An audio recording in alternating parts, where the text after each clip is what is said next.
Hello students, today we are going to take a poem from your English textbook and we are going to take the 9th poem.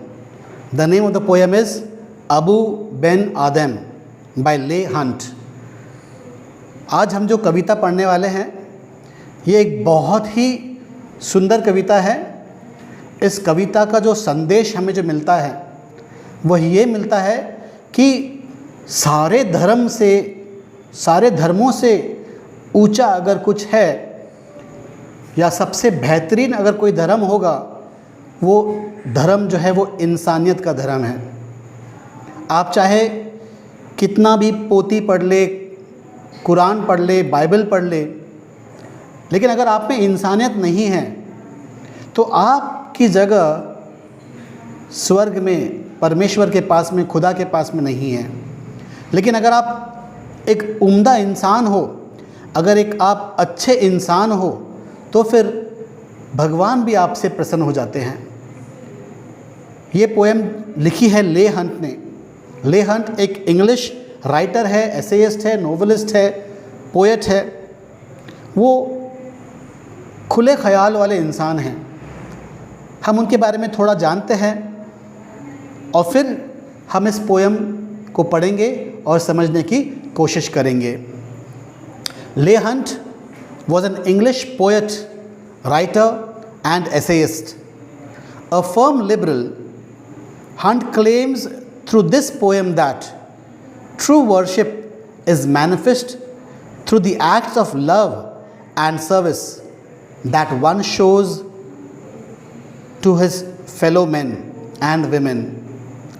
Set in the Middle Eastern country, we have a glimpse of the life of a godly man who is visited by a divine messenger.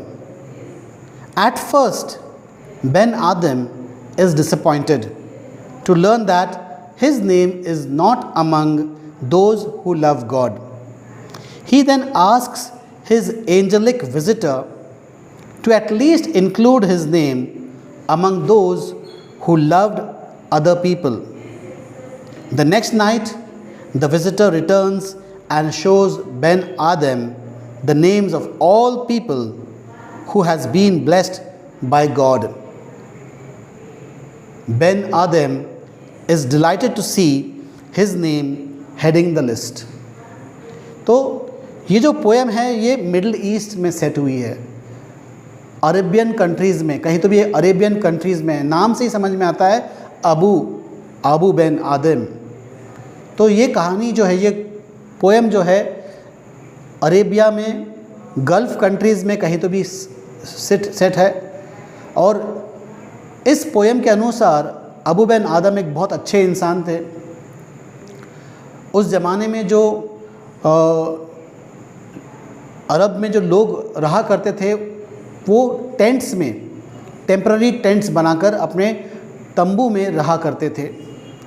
तो एक रात जब Abu Ben आदम चैन की नींद सोए हुए थे तो अचानक से उन्हें महसूस होता है कि उनके टेंट में, उनके तंबू में कोई और है, क्योंकि तंबू रोशनी से भरा हुआ था, एक अद्भुत चमक से भरा हुआ था। और जब अबू बेन की आंखें खुलती है तो वो देखते हैं कि उनके सामने एक देवदूत है, एक एंजल है। और वो एंजल कहीं बैठकर कुछ लिख रहे हैं।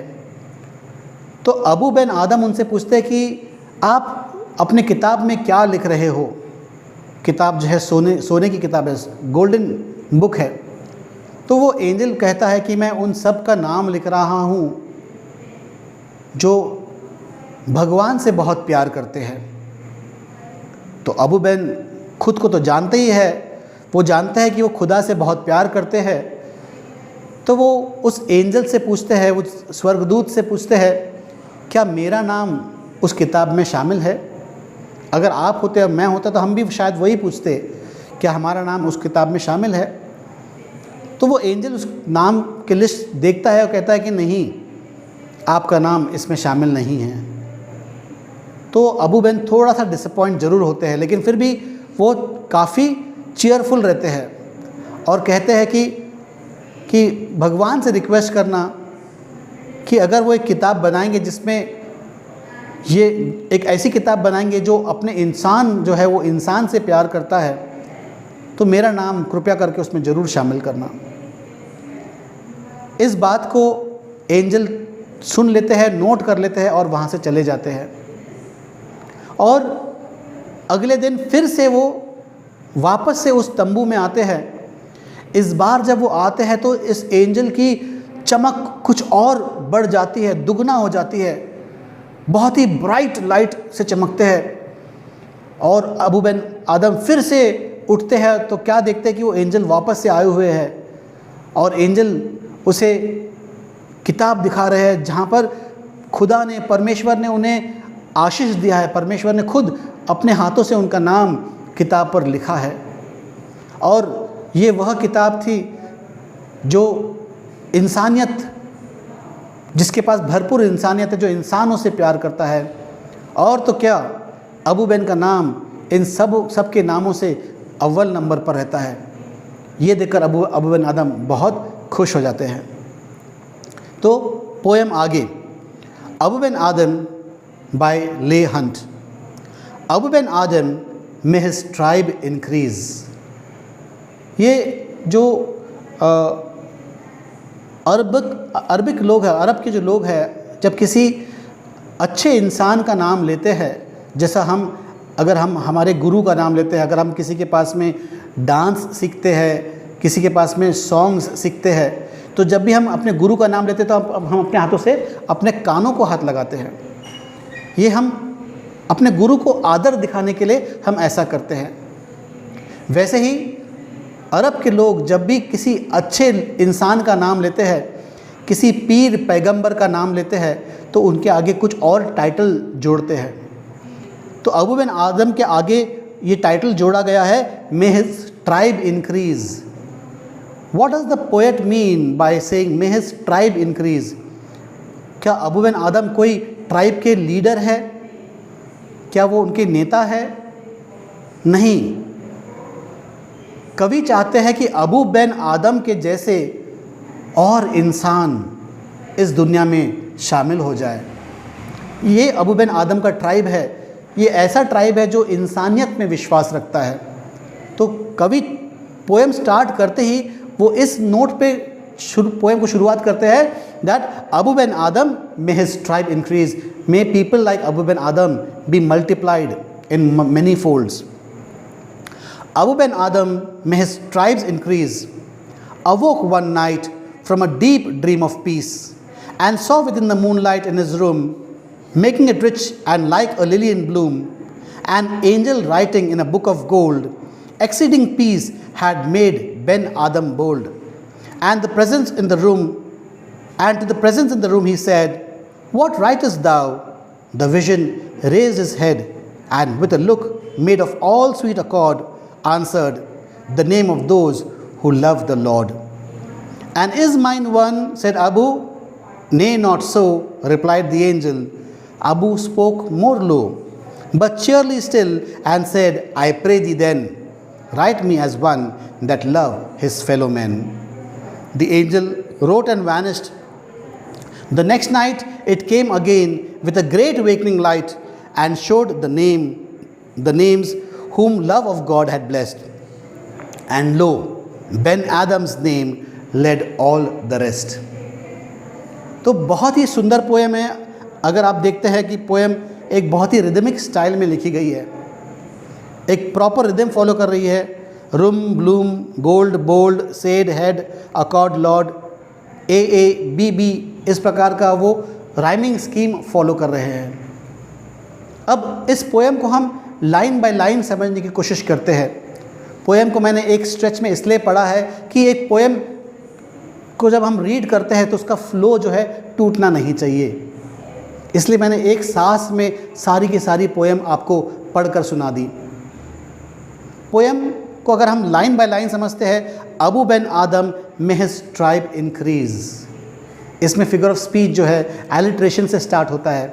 यहाँ पर ए और A, the sound of Abou Ben Adhem, A is repeated, So we can say that the figure of speech used here is alliteration. Abu ben Adam, may his tribe increase, awoke one night from a deep dream of peace. तो Abu Ben आदम किस प्रकार से सोए थे? इंसान की नींद बताते हैं इंसान किस प्रकार का है। एक चोर उचक्का बदमाश जो है वो चैन की नींद नहीं सो सकता। चैन की नींद केवल और केवल ऐसा इंसान सोता है जिसका ज़मीर साफ़ हो, जिसका दिल साफ़ हो, जो एक बहुत अच्छे इंसान हो। तो दूसरी लाइन में ही हम समझते हैं कि अबू बिन आदम किस प्रकार के इंसान हैं, क्योंकि यहाँ पर लिखा है अबू बिन आदम में his tribe increase अवोक one night from his deep dream of peace. Deep dream of peace, वो अपने गहरे नींद से उठते हैं। और सपना भी किस प्रकार का है उसका? कोई खौफनाक सपना नहीं है, वो कोई भूत प्रेत का सपना नहीं देख रहे हैं, कोई डरावना सपना नहीं देख रहे हैं। सपना भी उसका पीसफुल सपना है। तो ये दर्शाता है कि अबू बिन आदम एक शांति प्रिय इंसान है, एक बहुत अच्छे इंसान है। फिर से फिगर ऑफ स्पीच जो है एलिट्रेशन है, deep dream, D D, the word, the sound D D has been repeated. तो फिर से ये हम कहते हैं कि सेकेंड लाइन भी जो है उसमें एलिट्रेशन यूज़ किया है। अबू बिन आदम में his tribe increase awoke one night from his deep dream of peace and saw within the moonlight in his room, making it rich and like a lily in bloom. जब Abu Ben आदम उठते हैं तो क्या देखते हैं? अगर हम कहते कि आप अबू बिन आदम के टेंट के अंदर का जो कमरा जो है, अगर आप उसको डिस्क्राइब करेंगे तो क्या डिस्क्राइब करोगे? कि कहीं झरोके से, टेंट में कुछ झरोका है, एक खिड़की टाइप का कुछ होगा, वहाँ से मून का लाइट, मून की रोशनी, चंद्रमा की रोशनी जो है वो इस कमरे में प्रवेश करती है और इसको उजागर करती है। तो जब अबू बिन आदम यहाँ पर सोए थे तो ये चंद्रमा की रोशनी से ये रूम जो है लदा हुआ था। लेकिन जब यहाँ पर एक एंजल आते हैं, जब एक स्वर्गदूत आते हैं, तो स्वर्गदूत की अपनी चमक, अपनी रोशनी जो है वो चंद्रमा की रोशनी में शामिल हो जाती है और इस रूम को और चमका देती है। एक साधारण इंसान और एक देवदूत के बीच में अंतर यही है, देवदूत के इर्द गिर्द आपको एक रोशनी चमकती दिखाई देगी, एक अजीब सी रोशनी होती है उनके इर्द गिर्द, एक हैलो होता है। तो ये जो रोशनी जो है वो चंद्रमा की रोशनी के साथ में मिल जाती है और अबू बिन आदम का जो कमरा है उसे और वो उजागर कर देती है। And saw with in the moon light of his room making it rich and like a lily in bloom an angel writing in a book of gold. Lily, रजनीगंधा, निशिगंधा किस प्रकार का फूल होता है? ये भी एक सफ़ेद फ्लावर होता है और ये जब खिलता है तो बिल्कुल ऐसे रोशन हो जाता है, अपनी खुशबू सभी तरफ बिखेर देता है। एक रजनीगंधा का जो फूल होता है उसमें बहुत खुशबू होती है। तो जिस प्रकार से रजनीगंधा अपनी खुशबू बिखेर रहा है, उसी प्रकार से ये जो एंजल जो आए हुए हैं, स्वर्गदूत जो आए हुए हैं, वो इस कमरे में अपनी रोशनी बिखेर देते हैं। Making it rich like a lily in bloom an angel writing in a book of gold. Exceeding peace had made Ben Adam bold. Ben Adhem की हिम्मत क्यों बढ़ती है? अगर हमारे कमरे में हम पाते हैं, जब हम अचानक से नींद से आंखें खुलती है और हमारे सामने में एक अनजान व्यक्ति बैठा हुआ है, तो हमारा रिएक्शन क्या होगा? हमारा रिएक्शन होगा कि हम घबरा जाएंगे, चौकन्ने हो जाएंगे और आवाज़ लगाएंगे कि घर में कोई घुस आया है। लेकिन अबू बिन आदम का रिएक्शन देखिए, उसे हिम्मत मिलती है। अबू बिन आदम घबराते नहीं हैं, बौखला नहीं जाते हैं, डरते नहीं हैं। वो क्यों नहीं घबराते हैं, क्यों नहीं डरते हैं? क्योंकि ये जो स्वर्गदूत जो आए हुए हैं उनके चेहरे पर एक असीम शांति छाई हुई है।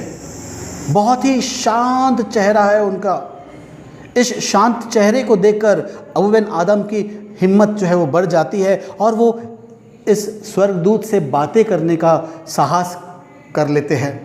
इस स्वर्गदूत से बातें करते हैं। Exceeding peace had made Ben Adhem bold and to the presence in the room he said, what writest thou? The vision raised its head and with a look made of all sweet accord answered, the name of those who love the Lord. Abou Ben Adhem इस स्वर्गदूत से पूछते हैं कि आप आपकी किताब में क्या लिख रहे हो। वो देखते हैं कि ये स्वर्गदूत जो है वो सुनहरे किताब में कुछ लिख रहे हैं। तो उनका जब हिम्मत बढ़ता है तो वो इनसे पूछते हैं कि आप इस किताब में क्या लिख रहे हो। तो देखिए स्वर्गदूत उन्हें जवाब देते हैं। स्वर्गदूत उन्हें जवाब देते हुए कहते हैं कि मैं उन लोगों का नाम लिख रहा हूँ जो खुदा से, जो भगवान से, जो परमेश्वर से प्यार करते हैं। मैं उन लोगों का नाम अपनी किताब में लिख रहा हूँ। And is mine one said Abou. Nay not so replied the angel. Abu spoke more low but cheerily still and said, I pray thee then write me as one that loves his fellow men.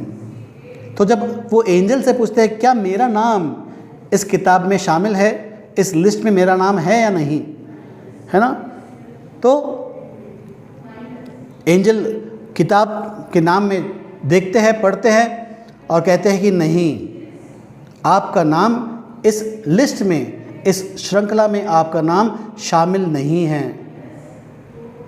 तो अबू बहन थोड़ा सा नाराज़ ज़रूर होते हैं, disappoint होते हैं। डिसअपॉइंट होने का कारण क्या है उनका? क्योंकि उन्होंने हर वक्त ही एक अच्छा ज़िंदगी जिया है, कभी उन्होंने किसी का बुरा नहीं चाहा, लेकिन फिर भी वो हिम्मत नहीं हारते और मुस्कुराते हुए अच्छे स्वभाव से कहते हैं कि कोई बात नहीं, आप जब दूसरा लिस्ट बनाओगे, अगर आप ऐसा कोई लिस्ट बनाओगे जहाँ पर आप उन लोगों का नाम शामिल करते हैं जो इंसान से प्यार करता हो, भले ही वो खुदा से नहीं लेकिन खुदा के बंदों से प्यार करता हो, इंसान की सेवा में लगा हो, कृपया करके मेरा नाम उसमें ज़रूर शामिल कर देना। I pray thee then write me as one that love his fellow men. The angel wrote and vanished. Angel ने देखो अबू बिन आदम का ये रिक्वेस्ट लिखा और फिर वहाँ से वो गायब हो गए। स्वर्गदूत का काम क्या होता है? ये संदेशवाहक होते हैं। स्वर्ग से जो दूत आते हैं, जैसा किसी राजा के यहाँ हम राष्ट्रदूत भेजते हैं, ये राष्ट्रदूत जो होता है उस राष्ट्र का प्रतिनिधि होता है। उसका काम होता है जो राजा ने संदेश दिया है उसे वो भेजे, आगे तक का ले जाए और आगे से जो संदेश मिलता है उसे अपने राजा तक का पहुंचा दे। तो वैसा ही स्वर्गदूत भी वही काम कर रहा है। आपने ये अरब के लोगों के बारे में अगर आप थोड़ा बहुत नॉलेज रखते होगे तो आपको पता होगा कि ये समय समय पर नमाज़ पढ़ते हैं, समय समय पर ये नमाज़ पढ़ते हैं। इनका नमाज़ पढ़ने का एक समय होता है। हमारे ही देश में अगर देखते हैं आज़ान होती है, दिन में 5 नमाज़ पढ़ते हैं। इनका मानना है कि इस समय पर स्वर्ग से दूत लोग आते हैं और जब वो नीचे उतरते हैं तो आपका संदेश वो खुदा के पास ले जाते हैं। तो अबू बिन आदम भी एक मुस्लिम है और वो चाहते हैं कि उनका जो संदेश है खुदा तक का पहुँचे। तो वो कहते हैं इस एंजल से कि अगर आप कोई ऐसी किताब बनाएंगे जिसमें इंसान से प्यार करने वाला इंसान का नाम हो तो कृपया करके मेरा नाम उसमें शामिल कर देना। और ये स्वर्गदूत जो है उसे वो लिखते हैं। अबू बिन आदम का जो रिक्वेस्ट है वो नोट करते हैं और वो लेकर चले जाते हैं। कहानी यहाँ पर ख़त्म नहीं होती है। अगले दिन ये दूध वापस से आते हैं। It came again with a great wakening light. अंतर देखिए दोनों में। पहले बार जब ये एंजल आए थे तो रोशनी किस प्रकार की थी? एक शांति प्रिय रोशनी फैली हुई थी। चंद्रमा की रोशनी में इस स्वर्गदूत की अपनी चमक शामिल होकर एक ट्यूबलाइट की तरह, एक शांत रोशनी थी। लेकिन अब की बार जब वो आते हैं तो ये हैलोजन की लाइट की तरह आते हैं। बहुत ही ज़्यादा चमक है, बहुत ही ज़्यादा इसमें तीव्रता है।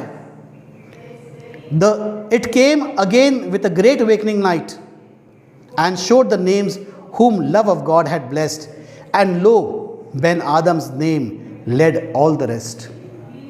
तो ये जो दूसरे जो स्वर्गदूत जब आते, दूसरी बार जब स्वर्गदूत आते हैं, उनकी रोशनी जो है, उनकी चमक जो है दुगना 4 गुना हो जाती है, 2 दुगना होती है, 4 गुना हो जाती है।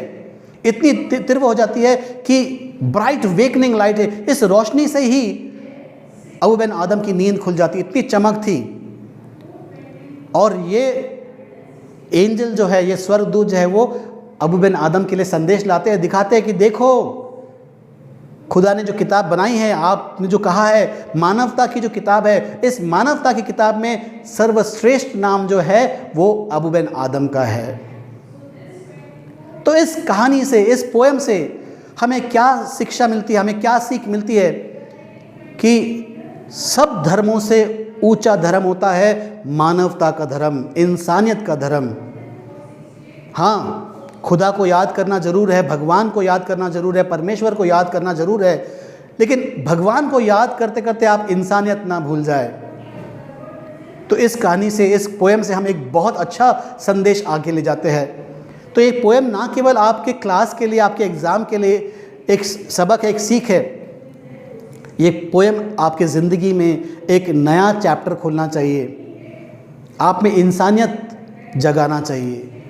आगे चल के आप एक अच्छे इंसान, अबू बिन आदम की तरह आप एक इंसान बन जाए, जो पोएम की शुरुआत में लिखा है, मे his tribe increase.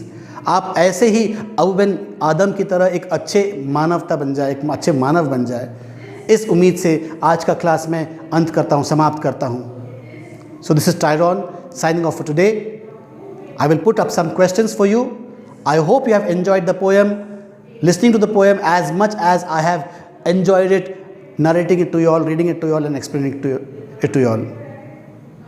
So we'll be putting up some questions. Kindly answer them. Have a nice day.